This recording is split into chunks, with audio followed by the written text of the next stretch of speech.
This week's Walser Wealth Wednesdays, Rebecca Walser, wealth strategist and tax attorney, is talking to us about cheating ourselves. Good morning. Good morning, Welcome Carly. back. Thank you. This is such an interesting topic, talking about cheating ourselves, because I think a lot of us are doing this in many different ways. That's right. Unintentionally. Right. We're going to be talking about cheating ourselves financially here in just a second, but you wanted to bring up a good example. Absolutely. Of a company that's being sued right now because they are cheating people essentially. Right, allegedly. Maybe allegedly. That's the lawyer in me. Yeah. Right, Starbucks was recently sued for allegedly underfilling lattes by 25%.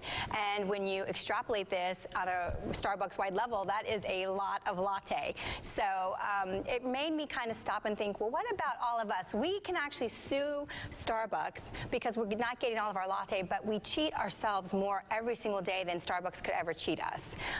So yeah, now let's talk about that kind of unintentionally cheating ourselves, especially when it becomes, our finances, because I don't think people are doing this on purpose. We don't want to cheat ourselves. Right, right. So what are we doing wrong? There is this mentality of instant gratification in our country, which is wonderful. We have a wonderful lifestyle. We're very blessed in our country to have such a lifestyle, and instantly things are at our fingertips. I can order my Starbucks from my cell phone and pick it up. Mobile ordering, right?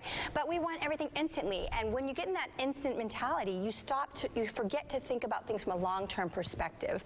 And what ends up happening is we live our life to the full, to the maximum now, that really jeopardizes our future self. So it's really important from a financial perspective to make sure that you start at a young age and you really start to prepare for your future lifestyle. And every dollar that you spend now to the absolute maximum that you should have deferred and spent later and saved for later, you're basically lowering your lifestyle and your future for a maximum lifestyle now. And you need to really find a balance. And this is really fact, because when you look at the numbers, and I know there's some examples you wanted to show this morning about if you start saving depending on when. Exactly. I mean, it's math. It is. It's mathematical. So we do have a slide, Carly, that shows that if you start just 20 years outside of retirement and you want to get to $1 million accumulated, you would have to put away on an annual basis almost $30,000, about $27,185, and that's at a 6% rate of return.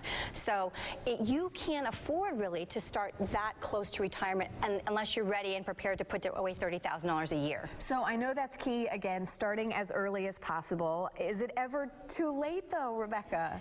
It's not too late if you are 10 years out of retirement and you want $1 million and you can't afford to put $30,000 away. It's going to be too late to accumulate 30. But there are strategies that can be utilized if you can talk to an expert that knows how to maximize what you already have, reposition things to give you the most lifestyle possible.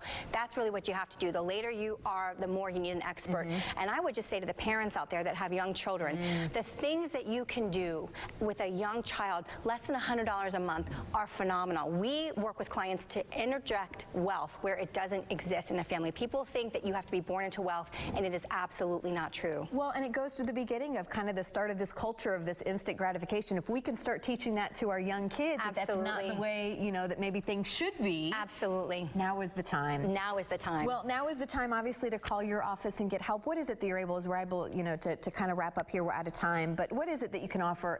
Peace, I'd imagine. Absolutely. Peace of mind, and meeting with someone who knows how to maximize what you have, leverage it for your future, and help you start young if you have the time. Awesome. Well, again, thank you for being here this morning. We look forward to having you back, learning a lot more. And yes, again, absolutely. Do what you can now. And for more information, give Rebecca a call at her office at 866-92-WEALTH or visit walserwealth.com.